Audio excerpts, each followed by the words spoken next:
So guys, आप लोगों ने एक बात सुनी होगी कि सरकार का एक फैसला और वोडाफोन आइडिया की किस्मत बदल सकती है। लेकिन वो फैसला किस तरह का होगा? एजीआर पर रिलीफ और वोडाफोन आइडिया की किस्मत बदल सकती है, लेकिन किस तरह का रिलीफ? अगर आप पहली बार चैनल पर आए हो, ध्यान से सुनना, ध्यान से समझना, क्योंकि आज के दिन कंपनी की इंपॉर्टेंट मीटिंग है। यहां पर देखो, आज कंपनी में इंपॉर्टेंट मीटिंग है 3 बजे, थर्सडे, आज ही का दिन। फाइनेंस मिनिस्ट्री और डॉट के साथ में मिल करके डिस्कस किया जाएगा वोडाफोन आइडिया के ग्रॉस रिवेन्यू ड्यूज के बारे में, यानी कि एजीआर के बारे में कोई प्रपोजल आ सकता है आज के दिन for relief following the supreme court order that came last month. पिछले महीने जो सुप्रीम कोर्ट ने ऑर्डर दिया था, उस पर आज फाइनेंस मिनिस्ट्री और डॉट फैसला लेती देखने को मिल सकती है। लेकिन किस तरह का फैसला, रिलीफ किस तरह का, यही टेंशन आज वोडाफोन आइडिया को खा करके गई है। इसी टेंशन ने आज वोडाफोन आइडिया को पंप और डंप किया।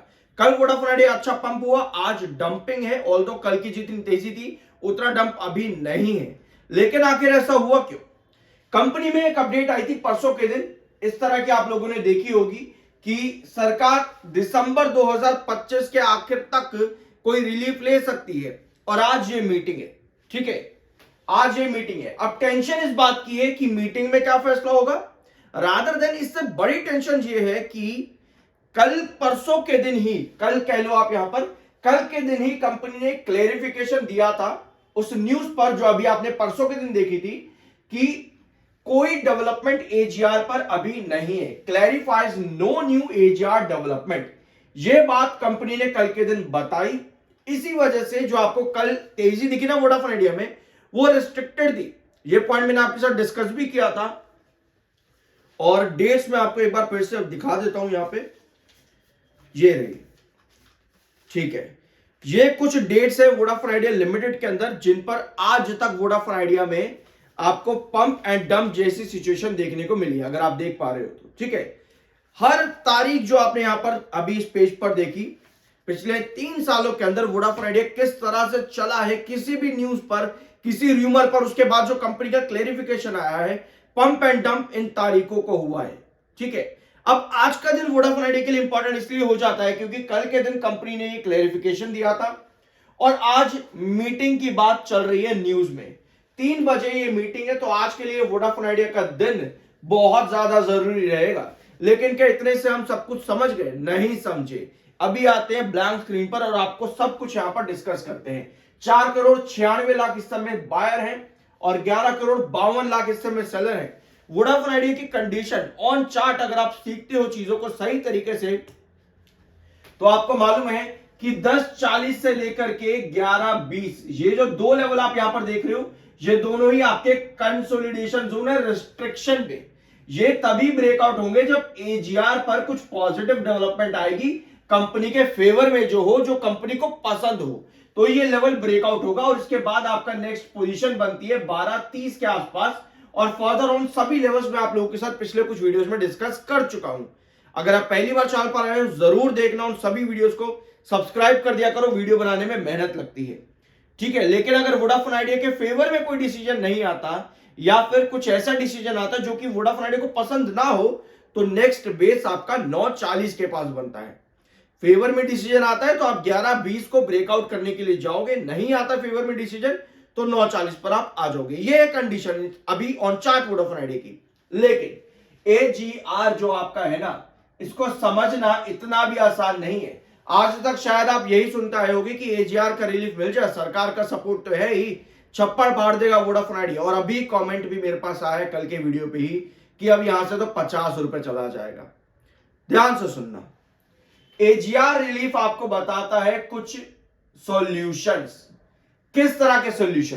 पहला सॉल्यूशन आता है कि भैया जो आपका इंटरेस्ट प्लस पेनल्टी या फिर पेनल्टी प्लस इंटरेस्ट और जो डॉट ने अमाउंट ऐड किया था, इस पूरे अमाउंट को मिला करके लगभग आपका 50,000 करोड़ रुपए बनता है।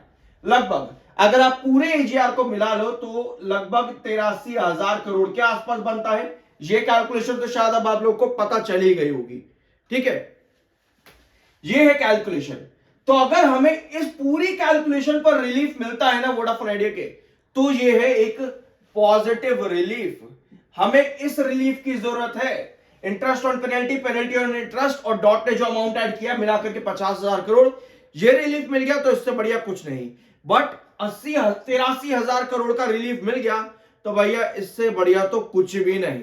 तो उस कंडीशन पर जो आप कहते हो कि वोडाफोन आइडिया छप्पड़ फाड़ देगा, 13, 14, 15 हो जाएगा, तब पॉसिबल है वोडाफोन आइडिया का इतना बड़ा ब्रेकआउट देना। 13, 12, 14 जो आप कहते हो लेवल्स, ये लेवल्स तब पॉसिबल है। अभी ध्यान से सुनो, दूसरा रिलीफ आता है 20 ईयर पैकेज। 20 साल के लिए एक मॉरेटोरियम पीरियड वोडाफोन आइडिया के लिए डिसाइड कर दिया जाए कि 20 सालों में हर साल कंपनी एक नंबर यानी कि एक अमाउंट जो है सरकार को पे करेगी हर साल। यह भी एक तरह का रिलीफ है। अगर आपने रिपोर्ट्स देखी है तो मालूम होगा आप लोगों को, लेकिन अगर नहीं मालूम तो भैया आज तक गलत जगह पे थे आप। ठीक है, यह भी एक तरह का रिलीफ है। तो ये वाला जो रिलीफ है वोडाफोन आइडिया के लिए, ये रिलीफ कुछ मदद नहीं दे रहा है।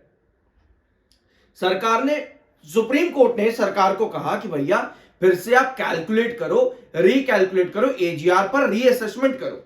ये डिसीजन है ना सुप्रीम कोर्ट का। सुप्रीम कोर्ट में यही नहीं कहा कि भैया माफ कर दो इनका एजीआर, 45,000 करोड़ माफ कर दो, ऐसा नहीं कहा है।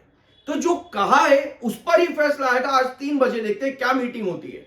ठीक है, तो अभी आपके पास ये दो चीजें आती हैं, ये 2 पॉइंट है। अगर पहले वाला रिलीफ मिल जाता भैया, इससे बड़ी बात तो कुछ नहीं हो सकती। बट ये वाला रिलीफ मिलना वोडाफोन आइडिया के लिए फ्लैट है, लगभग फ्लैट ही रहेगा। इसका इतना पॉजिटिव इंपैक्ट जो मेरा ओपिनियन है शायद देखने को ना मिले। अब इस वाले पैकेज के साथ में सरकार का मुझे लगता है कि एक ओपिनियन और आ सकता है कि भैया आप फंड रेज करो।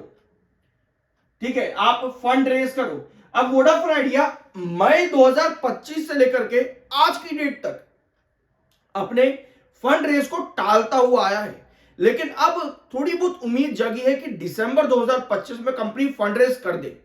तो कहीं ना कहीं अगर हम देखें फंड रेज और आपका एजीआर के ऊपर बातचीत, ये दोनों ही पॉइंट्स जो है ना, ये कहीं ना कहीं एक दूसरे के कोऑर्डिनेट्स लग रहे हैं। मतलब समझ रहे हो, एक दूसरे के इक्विवेलेंट लग रहे हैं कहीं ना कहीं। तो उस कंडीशन पे हमें ये देखना है कि फंड रेज वोडाफोन आइडिया कर रहा है, और सरकार ने भी यही कहा था कि भैया एजीआर पर तभी ये फैसला आपके फेवर में देंगे जब आप फंड रेज करोगे। तो मुझे पर्सनली लगता है कि अगर ये एक दूसरे के इक्विवेलेंट चल रहे हैं तो उस कंडीशन पर आज कुछ फैसला आ सकता है वोडाफोन आइडिया के अंदर, वोडाफोन आइडिया के फेवर में। ठीक है, जिसमें शायद हमको ये वाला अमाउंट यानी कि लगभग 45 से 50,000 करोड़ का रिलीफ होता देखने को मिले। तो कुछ तो यहां पर आज होने वाला है, बट हमें हर पॉइंट पर पता होना चाहिए कि आपकी नेक्स्ट पोजीशन क्या आएगी। अगर ये रिलीफ मिलता है तो वोडाफोन आइडिया हमको 12 क्रॉस करता देखने को मिलेगा। ये रिलीफ मिलता है तो वोडाफोन आइडिया पे टेंशन में आ जाएगा, क्योंकि वोडाफोन आइडिया को स्ट्रैटेजिक इन्वेस्टर्स की भी जरूरत पड़ेगी। ये एक चीज है। और एक पॉइंट जिसको आप कभी नहीं भूल सकते कि सरकार ने आज से लगभग 3 महीने पहले कहा था कि हम आपके 13% इन स्टेक के लिए, 13% जो वोडाफोन आइडिया का स्टेक है उसके लिए स्ट्रैटेजिक इन्वेस्टर ढूंढेंगे। तो रिलीफ किसी भी तरह का हो सकता है, आप आंखें बंद करके यहां पर नहीं बैठ सकते। तो देखते हैं, आज 3 बजे मीटिंग है और मीटिंग 3 बजे स्टार्ट होगी, तो उसका आउटकम डेफिनेटली आपको शाम को ही देखने को मिलेगा। समझते हैं यहां पर सभी चीजों को। आई गेस ये वीडियो आपको पसंद आया होगा। बाय सेल की कोई रिकमेंडेशन नहीं है, वो आपका अपना ओपिनियन और मर्जी होनी चाहिए। I am NISM 7 certified. Subscribe जरूर कर देना। मिलता अगले वीडियो में।